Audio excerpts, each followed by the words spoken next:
Welcome everyone for today's study. Spiritism Inspiring Lives. And today the theme is Hope Therapy. Let's start these moments of reflections, harmonizing our minds or hearts. Wherever we are, let's choose to focus within, to disconnect for a moment on the external reality, so that we can observe our inner world and also opening our minds and hearts so that perhaps we can absorb a bit more of those reflections that we will go through today together. All of us as immortal spirits, as we all are, some of us incarnated, that means in the flesh, through a physical body, others without a physical body, but we are all immortal beings. And as we connect through the feelings of brotherhood, fraternity, and solidarity, we start this study today. Feel everyone welcome, even those who may join us later on through the channel of our YouTube and Facebook. Feel welcome. And also everyone may, while we go through the different themes, the different slides, everyone may choose to always look within, because we are all learners, students, when it comes to the universal laws. Hope therapy, which is the theme today.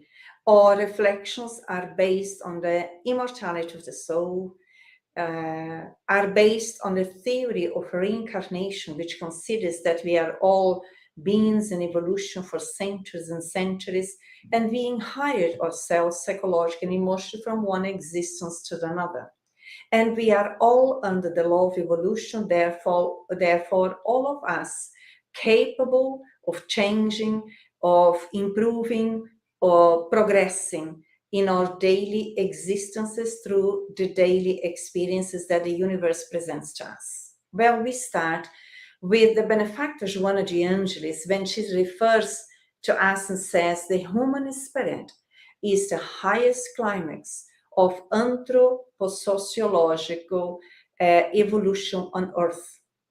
When we consider ourselves as beings in evolution for centuries and centuries, we already went through the mineral kingdom as an intelligent principle, then we moved on to the vegetable kingdom, the animal kingdom, and we reached the human kingdom, where it is the highest climax in our evolution for all of us. And of course, it will take centuries for us to carry on our journey, which is gradually to expand our minds and hearts.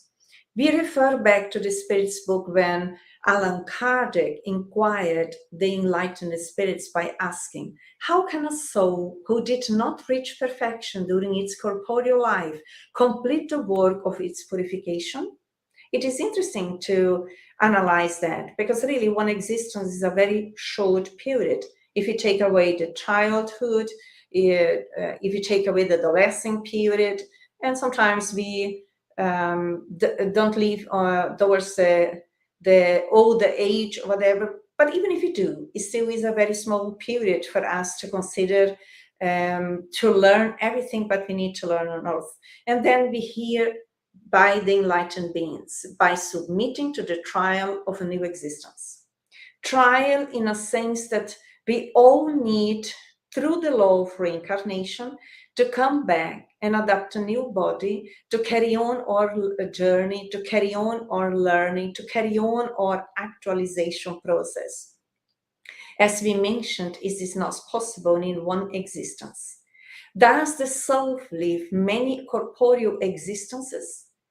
Then we hear, yes, we all live many existences, and those who say otherwise wish to keep you in the ignorance in which they find themselves.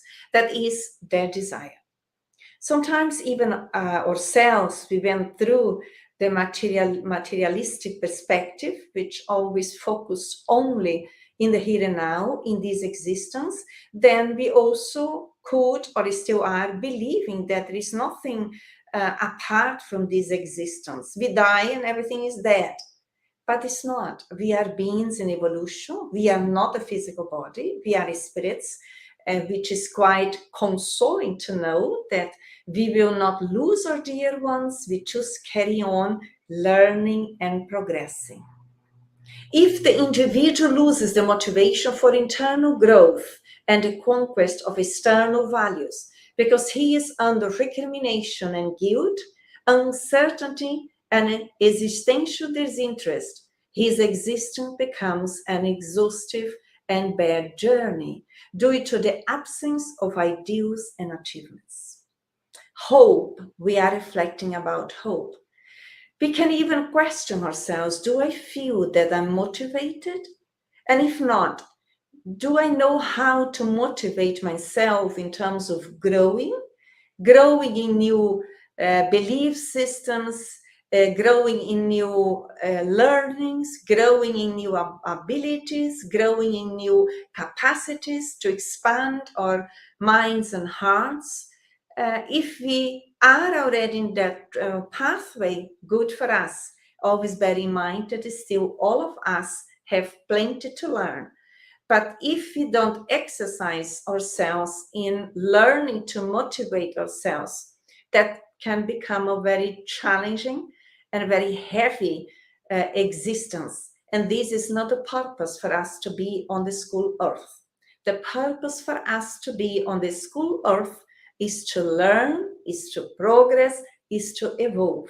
It's fundamental that we bear that in mind so that we cooperate to make this temporary experience more light-hearted, knowing that we all have challenges to undergo because those are mechanisms of our own evolution, that we can expand our intellectual intelligence, our emotional intelligence, and also our spiritual intelligence.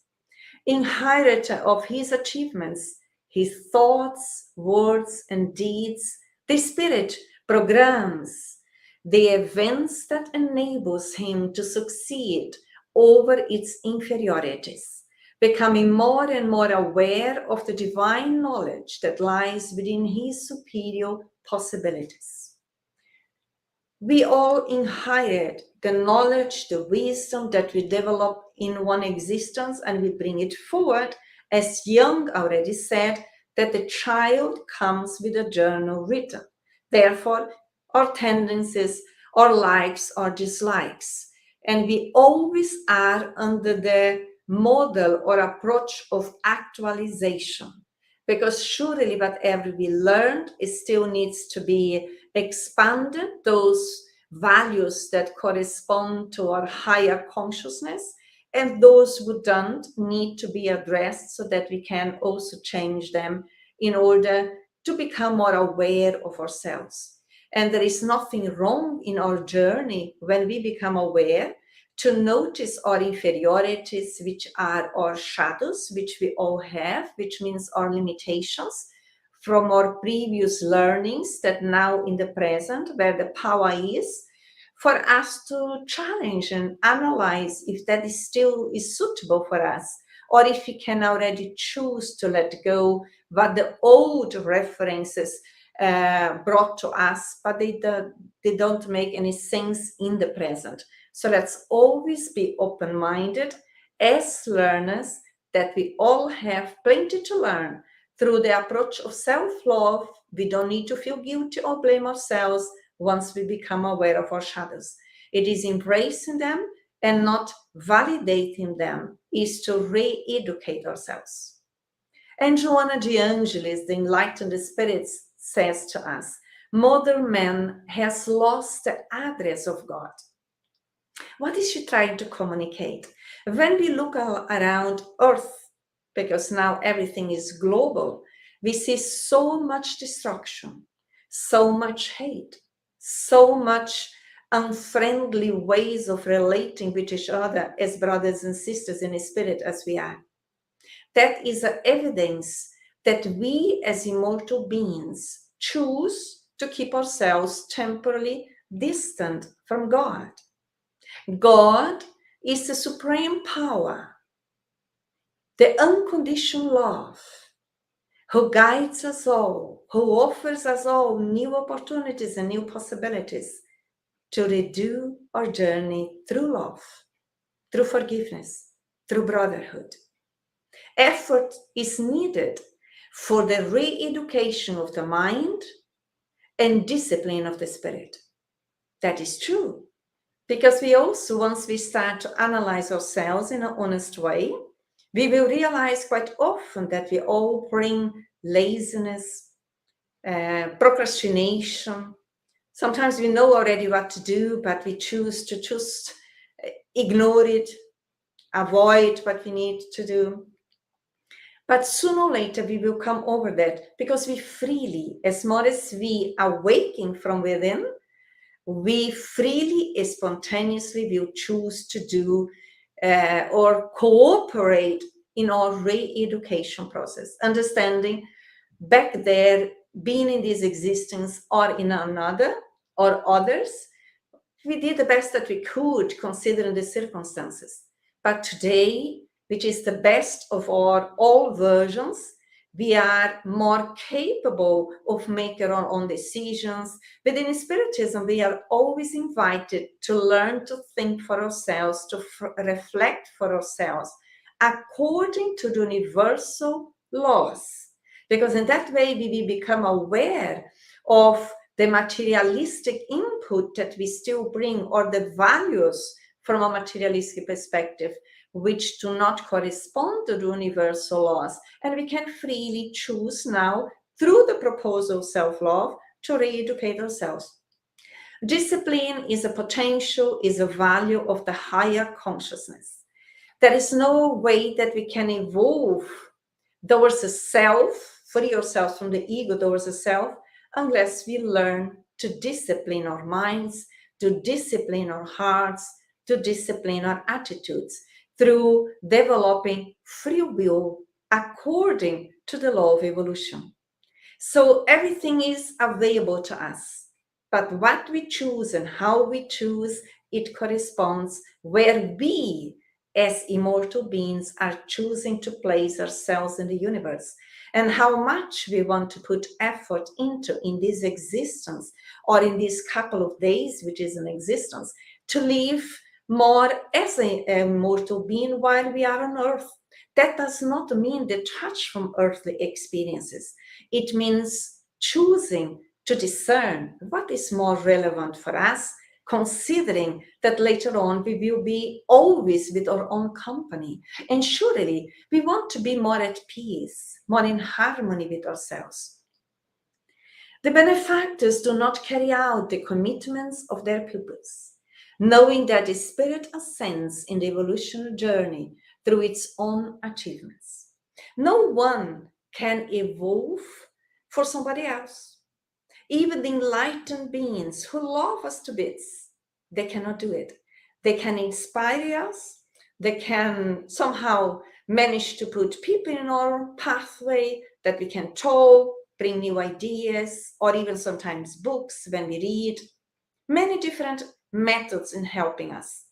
But when it comes to choosing which option we prefer to us, in our actions, and actions always starts on our mental state, that depends on each individual. Because otherwise we wouldn't evolve by ourselves. Because when we do what somebody else tells us to do, that still may not be part of who we are, who I am. Developing our own identity, and the integral identity means that we need to learn to observe us, to notice which kind of belief systems, concepts we carry within, and which new ones we choose to elaborate now, so that we are responsible for the consequences in terms of achievements. And once that is done, through effort, no one can take that away from us.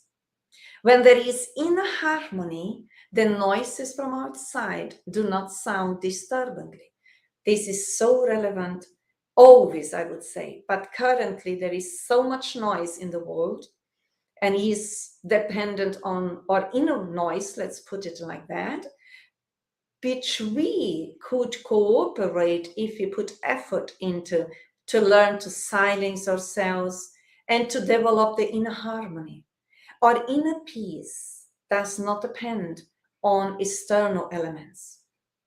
It depends how much we grow, how much we center within on our divine aspect, which is the self, and promote ourselves in terms of discipline. Bearing in mind that discipline is a virtue, is a value of the higher self. We choose to heal, promote our own noisiness that we bring in terms of conflicts, in terms of the thinking, very accelerated, very negative sometimes, through the re-education process, which goes through the selection process where we choose what we nourish ourselves with. We are calming down. We are choosing, instead of running up and back and forward, up and down, we choose to select what is relevant in our lives, and we calm down also in their choices. It's not because so much these days is going on everywhere that we need to be everywhere. That is disturbing and can be quite conflicting, and even sometimes people suffer with anxiety and so on. The challenge of unawareness is immense, given the long period of permanence in the primary stages of the process of a spiritual evolution. When Joanna de Angelis says the challenges of awareness is immense, it is an invitation for me, for all of us, to look within how much I am aware of what I think, what I feel, how much I compromise myself to change, to actualize, to evolve in terms of renewing my emotional responses, also restructuring them, and overcoming the primarily phases of our evolution where we all come from, because we don't want to carry on repeating in each existence the primitive automatic way or conditioned how we learned in previous phases. Now we can promote the emotional intelligence, which started also in the instinct level, which was natural there and then, but now we can promote us, and also in that sense evolving in our capacity to analyze, also choosing always, which is very, very important, I would say is fundamental, as we mentioned previously, because we all need to learn to think for ourselves so that we can establish our unique ways of being. Unique ways of being according to the universal laws does not mean that we will be crashing against each other. As more as we evolve, which means as more we mature psychologically, emotionally, and therefore spiritually, more in harmony we will be, and more in harmony we will live amongst each other.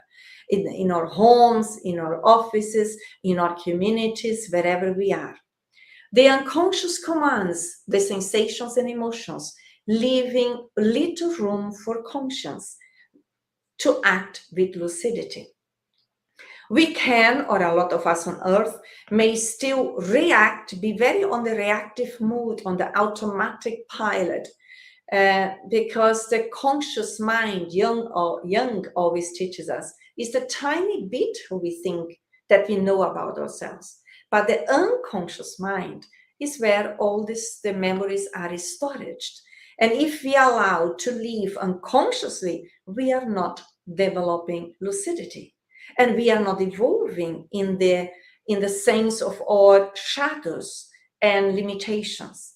But when we choose to be more lucid, which is more aware, more conscious, then still we can promote great progress in every day, in every month, in every year, while we are on earth. Awakening is unavoidable because it frees and grants power for discernment. In this way, the ability to understand is favored, and an optimistic and clear view becomes the basis of psychological behavior. Hope is the theme that we are reflecting today.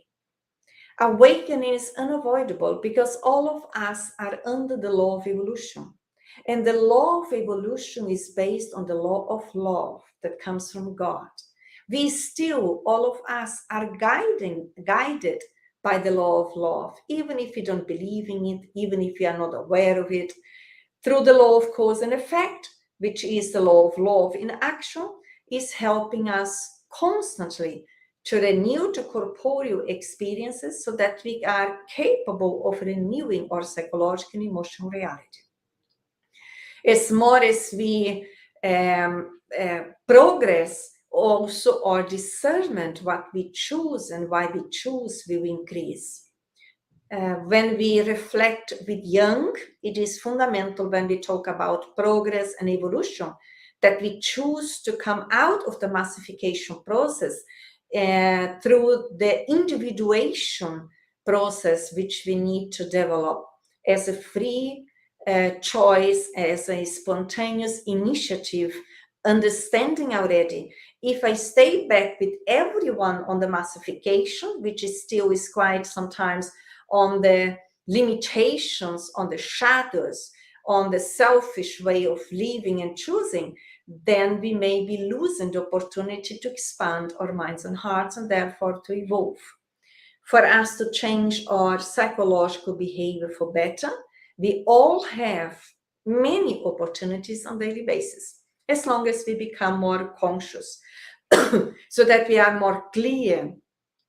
Also, what is important, once we are awake, we become more aware, we choose freely to re-educate ourselves in a more optimistic way.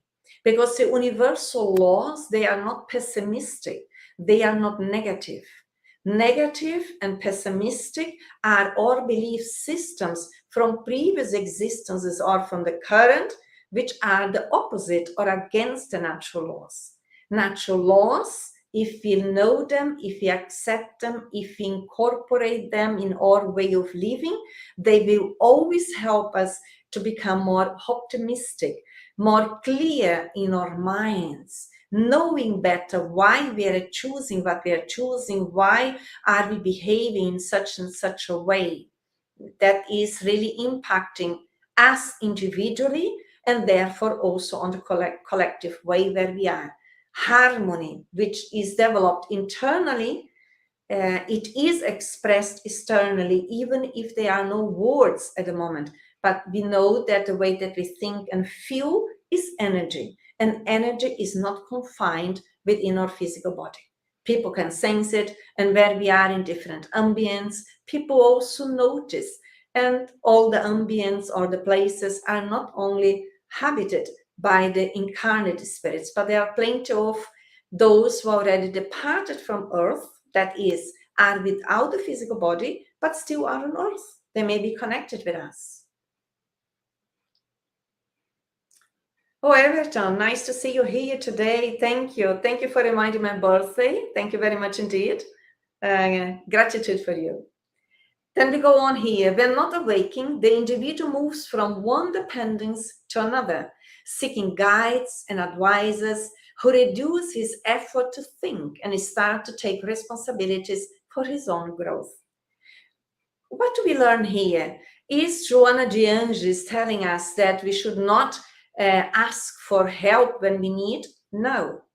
We are entitled to ask for help in different ways that we may need, as long as our intentions are not on a dependable reference, because then we always are relying on others and we never learn to rely on ourselves. Therefore, we are not becoming independent of the external input. The external input is fundamental, as we are all learners when we study, when we reflect, when we share ideas, There are ways that we can learn, but we don't depend exclusively on those. We also put the effort into to develop ourselves so that we take more responsibility for our own journey, for our own evolution. Responsibility means we take the internal autonomy as we are developing it, knowing that I choose to reflect, to think, that I make new connections in my mind, that I can observe better and deeper my emotion dimension, always from a perspective of transpersonal psychology, which means as a being who is an evolution, which is spiritual in essence, and is learning to guide him or herself in developing this journey of individuality. Asking for help is positive, depending constantly on others not, because that disempowers us. When one acquires the awareness of responsibility, immediately feels that is free. But this freedom is always conquered by the action, attitude, which is a blessing of love. Responsibility is not a burden. The ego or the inner child feels like a burden, which represents our infantile way of living or immaturity, psychologically and emotionally. As I just mentioned, responsibility is internal autonomy, therefore it cannot be a burden, and it's not a burden. It actually opens the inner enlightenment process. And in that way, when we acquire self-awareness and take the responsibility for our inner world and how we administrate that, we start to free ourselves from our own shadows, from our own imperfections, from our own limitations that are the causes of our inner conflicts through our thoughts, through our emotions, which are unbalanced. And in that freedom is expressed through the actions and attitudes. Freedom from the self level onwards, according to the natural laws in the universe, is never a reference of doing what I want to do from the ego level onwards. That is not freedom. The freedom that we're talking about is connected to the essence of ourselves, the self who can already discern what is good for me, what is good for others, what is good for me today, what is good for me tomorrow. Because the universal references of evolution, they are equal for everyone. And they cannot be good for one person and bad from another. Or bad or good today and in 2 weeks different. What is good according to the law of evolution, which is the law of love, is good for us and is good for others. That is the way that we are promoting. For example, forgiving those who may slander us is an option that we can choose to free ourselves from any emotional reaction that may come from our inner control, from our inner insecurity, from our inner low self-esteem, and so on and so forth. Being forgiving is a gesture of self-love, which empowers us from the self level onwards. Do good to all, to those that we encounter, even if it's not saying any word, but through our thoughts, through our emotions. That is also part of being more aware, taking responsibility, freeing ourselves, potentializing ourselves from within, and choosing to extend that around us with those who are with us. Sandro Macaro, seja bem-vindo. Welcome. Welcome to see you, Sandra. Welcome.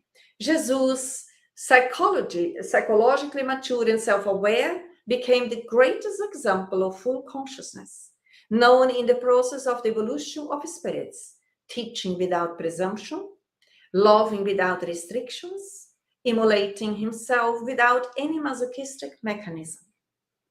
When we reflect about hope, hope reflects about improvement, believing in humanity, believing in our ability to change, to improve, to grow, to overcome our weaknesses, to overcome challenging moments, to overcome our trials, our temptations, And then we have always the greatest guide for all of us, because Jesus is the greatest evolved spirit on earth, who came back many years back to teach us how to live according to the universal laws. Ne? And then he's saying, no, in the process of evolution of spirits. We are spirits, but he is the greatest brother, let's say like that. And he can also, through his teachings, which are based on love, teach us how we can learn to love ourselves, love others, and love God. Because hope is a consequence of expanding our awareness, expanding our understanding, not only from a temporal viewpoint, but from the viewpoint of the immortality. As we continue to learn, teaching without presumption. For us, that is a great lesson, because even if we are in a position as teaching, temporarily, but we all are, above all, in the position as learners. Whatever we know is very little, what we still need to learn about the universe. Humbleness helps us immensely here. Loving without restrictions. Here we are invited to reflect, which is my way that I love those who are around me? Is that more related to selfishness, or is that more related to unconditional love? How do I know that? If I'm very attached, that means I'm in the reference of selfishness. If I'm already more freer within, even my family members, my friends, my colleagues, all of the people, that means that I already conquered more maturity. Because whatever we practice and exercise sincerely, we will not lose in terms of psychological and emotional references. Transferring to others our deficiencies, which impedes the purpose of our evolution, represents a spectacular escape from duty with unjustifying justifications. Transferring to others our deficiencies, that we study a lot in psychology, called the defense mechanisms. When we don't learn to be conscious and aware of our own shadows, which we all have, the shadows in itself is still our part in the level of evolution where we are. But if you are not aware, and if you don't take responsibility, it will end up being projected, transferred to those who live around us, who maybe trigger these aspects in us, which impedes the purpose of evolution. No one of us can evolve and therefore develop hope in a realistic way if we block ourselves through our own shadows, because that inhibits us to really stimulate the real values that we bring, and then the deficiencies are intensified. And escape, we have the defense mechanisms, which are these escape references which temporarily we may choose, but the real happiness will not be developed in that way. We may temporarily, in a selfish way, feel happy because we are very identified with our egoistic way of living. But that is temporary. That is not real happiness. And sooner or later, we will realize that actually we are harming ourselves in that way. Therefore, we choose now freely then to take the responsibility and not to blame anyone else, and neither us, but empower us in this changing process when we bring the focus back to us. The equilibrium results from the identification of various inactive resources in the deep unconscious. Once stimulated, they open the dimension for awareness, duties, and responsibilities to be carried out. All of us are aiming to be balanced, to be centered, isn't it? But that is an achievement that we promote ourselves. And here, Joana de Angelis, the Enlightened Spirits, is telling us the equilibrium results from the identification of the various inactive resources.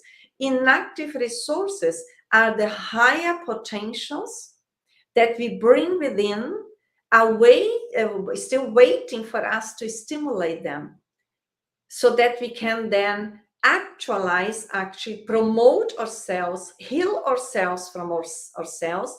And in that way, we are really freeing us. For example, what would be an inactive resource which we bring the germ of, but we need to go within and stimulate and develop and re-educate ourselves freely in choosing so. I mentioned previously, forgiveness is a great power in developing self-love.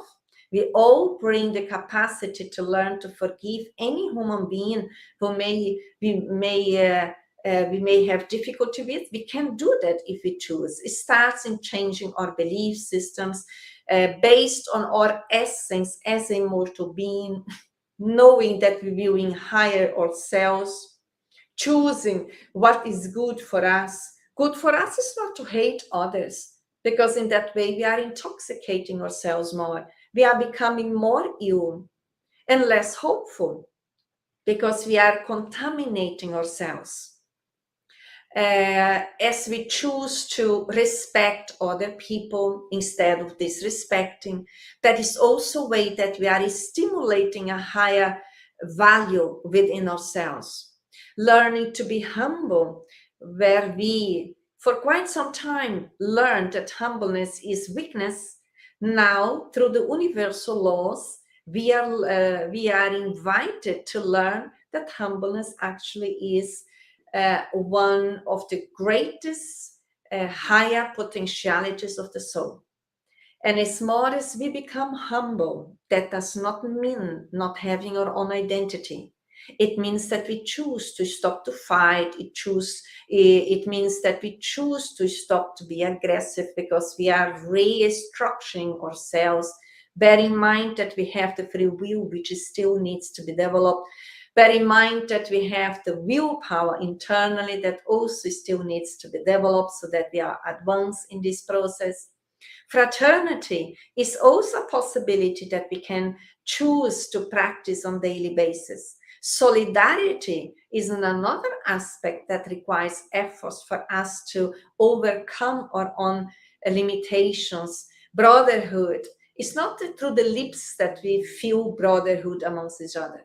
That means we need to promote our emotional intelligence, so that we gradually, through our minds, in re-educating ourselves, we end up feeling really that we are all brothers and sisters in humanity. It doesn't matter which position we are, because the positions are temporary, and that may not mean anything for us once we free ourselves from the physical body. The main point is what we did in the positions where we were temporarily. Are we judging other people? Do we think that we are better in certain positions? Or do we feel that in the positions where we are, we can already embrace other people? Doesn't matter in which race, which color, which sexuality, because we have already expanded our hearts in terms of love, which is the universal language that can be communicated amongst every human being. Hello, Sandra, welcome as well.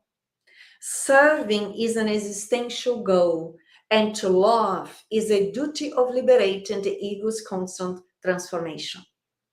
Of course, when we reflect our evolution, as Darwin already presented to us many years back, we are in this journey of evolving. As more as we develop love within, we free ourselves from the selfish way of living. In a natural process of selecting and choosing and discerning, we naturally will be serving, which is the existential goal. Where, someone can say, where do we do that? Starting from home. Our own way, how we analyze our marriages, our partnerships will change. It's no longer 50-50, because through the law of reincarnation, sometimes we came back and we claim this possibility to be here, to be in the place of the one who gives. And as more as we expand the love within, we will realize as more we serve others, meaning be available, cooperating for the good of everyone, for the harmony of everyone, for the peace in our homes, and tolerance amongst each other. As more as we are promoting that within and therefore amongst our others, we are also gaining great experience through these initiatives. Love, and to love is the duty to liberating the egos. Love means forgiveness. Love means to learn to be more tolerant. Love also means to be cooperative in any situation where we are. To love also means to learn to be responsible with myself, with others. So if I commit myself with someone in a project, whatever it is, or in a paid or unpaid project, that will be important, not as a pressure internally. I have to. No, have to still is under obligation. But as more as we mature, we embrace the possibility to understand that we freely choose to be punctual, to be responsible, and that also we are liberating the egocentric aspects of just prioritizing our own needs and forgetting the needs of others. As more as we expand, evolve, progress, is not only about us anymore. It is we. The me becomes we. What is good for everyone. In that way, we also develop in developing these higher potentials, as we are giving some references here. For sure, we are developing hope that we can progress, that we can change, that we can put effort into as long as we choose, that is possible gradually, not from one moment to another. Therefore, we also believe in humanity. Instead of having this negative, pessimistic viewpoint that we may stop believing in humanity, that does not come from God or from the universal laws that we bring within. That is the contamination of the negativity, which still is very predominant on earth. And we are here with a great opportunity to enlighten ourselves so that we also have or also become a little light in the darkness where we are. The gospel is the guide of security, and the Spiritist message clarifies the causes of the evils that afflict individuals through reincarnation. Gospel is the guide of security. The gospel is the good news, which brings the natural, universal references. And as more as each one of us motivates ourselves to get to know them and choose to behave according to them, then we also increase our security and we become more hopeful in the world. Understanding that whatever goes on is transitory. The great distractions that we are facing nowadays, within the eyes of the immortality, through the law of reincarnation, destruction is transformation. And if we believe in the law of evolution, whatever is happening is the outcome will be better. It is just a question of time. Developing hope in times of war is a great challenge that is available within us, as long as we expand our minds and hearts and look beyond the limitations of earthly theories, the limitations of human behaviors, is respecting them, but choosing not to behave accordingly if they are not in accordance to the universal laws. And if we do our little movements, even if it's alone, we are already developing this enlightenment process within, knowing that we cannot change others, but we can change ourselves. We are not here to change the world, because that is not down to us. But we came back on the school earth to change ourselves. Hope is a construction. We develop that in developing our reasoning, in educating ourselves through the rational way according to the universal laws. Accommodate your heart, harmonize your thoughts, accept difficulties. Do as much as you can, sharing optimism and enthusiasm, even if it rains on your head misunderstandings and disapprovals. The enlightened spirits are real friends. They have interesting ways how they teach us. For us, when we are very infantile, very immature, we constantly feel with resentment, we feel anger, we react. But here we learn that it's the opposite. Accommodate your heart. Accommodate your heart with whom? With us. In relation to what? The universal laws. And the universal laws, they are summarized in love. Love one another. But not a selfish way of loving. Me, mine. No, it's we. We. Accepting the others as they are. That is still a great challenge for our intoxicated hearts. But here we are in a loving way, analyzing ourselves, that we are in the stage where we are, and freely choose the disintoxication process, because it depends only on us.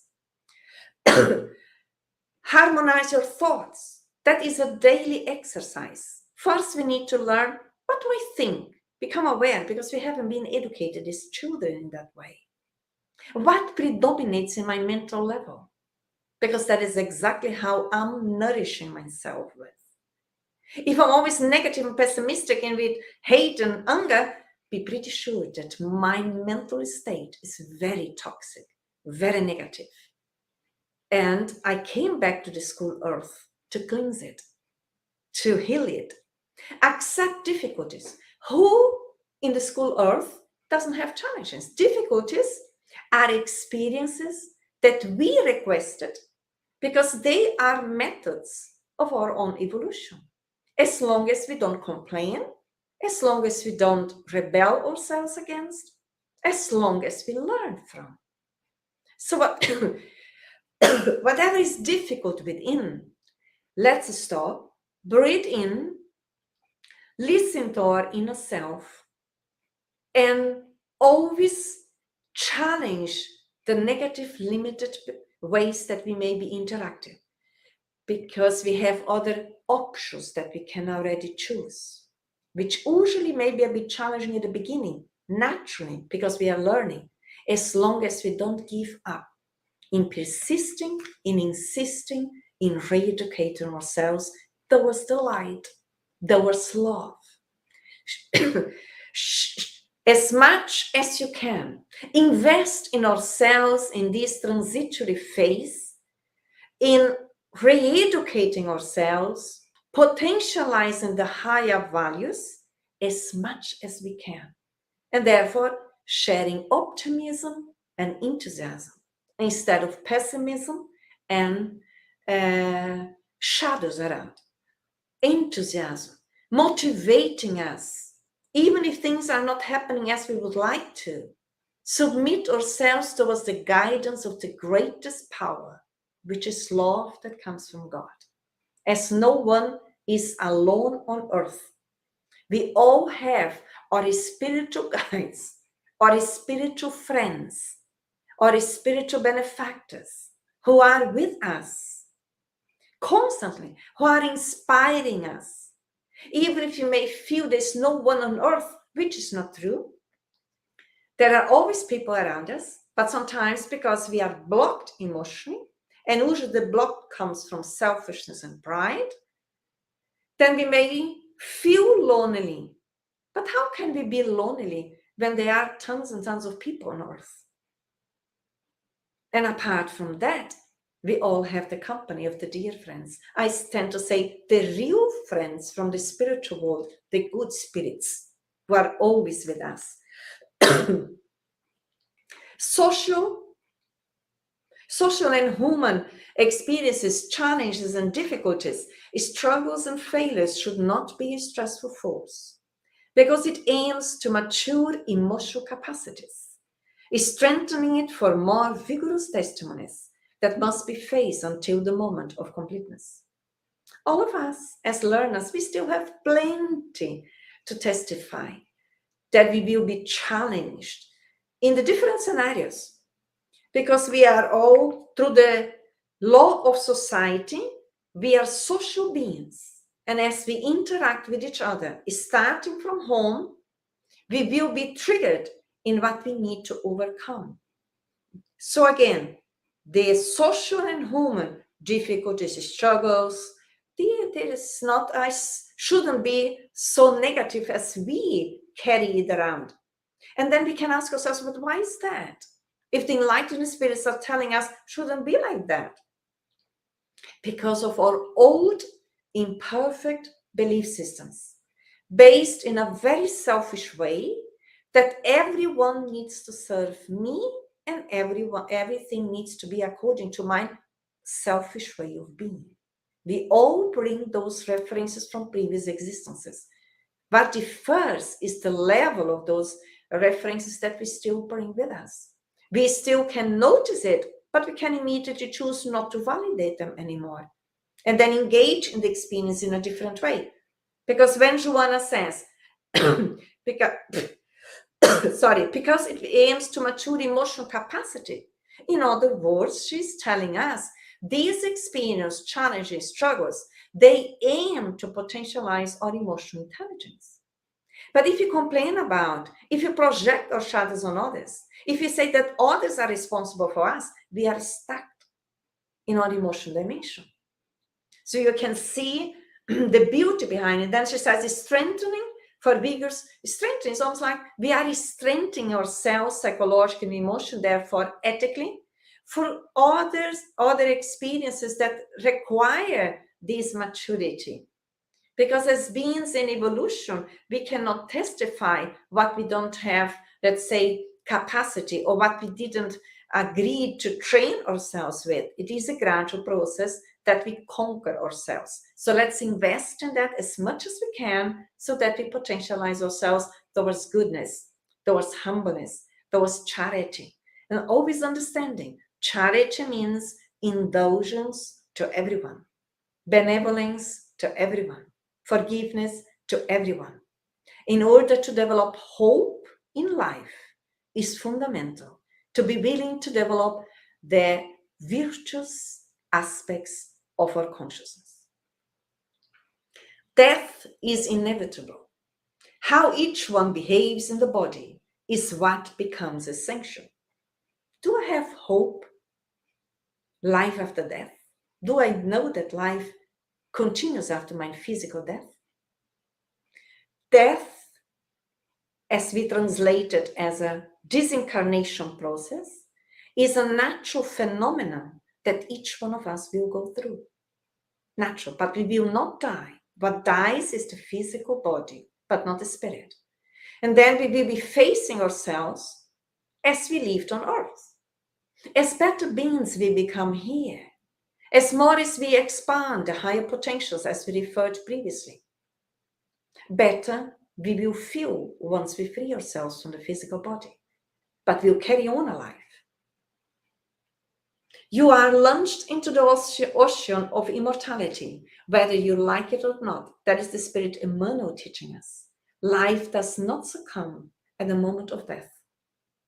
All of us are in this ocean of love, coming and going through different reincarnations, merely in order to continue our learning process. When the individual realizes its immortality and the infinite possibilities within its reach, it works towards self-control and self-realization. Of course, as more as we understand that we are immortal, nothing will end once we leave the physical body. We will continue exactly as we are. We will motivate ourselves to become better, to become more balanced, to mature ourselves more, to become more flexible, to become more resilient, to become more forgiving, because we understand there is a cause why we are doing it, in order to promote ourselves. All of us reflect on the corporeal transitory and develop higher quality programs that you can continue when you end the organic life or the organic circle. What I'm doing now in different areas of my life, can I carry on doing that once I free myself from the physical body? As I continue to be alive as a spirit, can I continue to do that? For example, I maybe just focus on work. Can I carry on? No. And how will I end up feeling? If I carry on earth just to party, Will I be able to do that? I can be able to do that in spirit because I will connect with those who are incarnate. But I will not grow temporarily and I will suffer through it. If I engage in drugs, can I continue to do that? Yes, because some spirits, even when they are disincarnate, they follow those who are in the flesh and stimulate them to use drugs or alcohol so they can feed their vices. But these are references of the illness of the soul, the pains of the soul. And we are here to heal us, As you have taken responsibility for proceeding at any price, advancing, continuing, progressing, it is not fair that this encouragement moves you away from the tasks. Always let's pay attention to the demotivation process, procrastination, laziness, excuses, the defense mechanisms, which we need to learn to be aware and not to feed anymore, so that we don't abandon ourselves. Hope in the present, in the future, is a consequence of self-enlightenment, of self-convincement in relation to the universal guidance. Humility is an inner attitude towards life, accepting life as it is, changing what we can change and accept what we cannot change. I'm just aware of the time, so I will leave the slides here, but I would like to go through to the final part for us. And as I leave it here, for those who may feel inspired to go back, the files will be available for all of us. As we move towards the end, I will reflect on the one of the last slides that we have prepared here. Never lose hope. That is important for us. We know that we have challenging moments. We know there are tough moments, part of our learnings, but never lose hope. Whatever happens, carry on trusting in God, in the superior spirits who are with us. If everything is against you and unsuccess threatens you with despair, wait for divine help. Only happens to us what will be good to us. God's law is of love. And love can do anything in terms of changing, actualizing ourselves. Not when we want, but when He wants. When you think that help will not come to you in time, if you keep waiting, you will discover joyfully that it has reached you minutes before the disaster. Who despairs has already lost part of the fight in order to progress, to advance, and therefore weaken hope. And to finalize our reflections today about hope, bear in mind that the gospel is the most beautiful poem of hope and consolation that is heard. At the same time, it is a precious treaty of contemporary psychotherapy to countless evils that afflict the individual and humanity. Let's choose to familiarize ourselves with the good news that inspire us constantly to renew us, to improve us, to actualize ourselves. Always according to the universal laws, which are equal for everyone, everywhere, all the time. And in that way, we ourselves are finding consolation in our challenges and struggles. Hope, because we understand better the causes of the experiences and also what are the aims, what we need to learn. And above all, always bear in mind that we are never alone in our learning process. Let's learn to trust us and also trust God, the loving Father who created us all with love in order for us to learn to love ourselves, to love others, and to love God. And in that interaction, with that level of relationships, we will be more in peace, more harmonized, healthier, balanced, continue learning every day, all the time, today, tomorrow, and always. And in that way, we are coming to the end of our reflections today, wishing you much peace and hope for us to be together for those who want to join us tonight at 8 p.m. in our Portuguese meeting about Evangelho e Mediunidade em Minha Vida. From here, now, I wish you well and say bye-bye. Take care.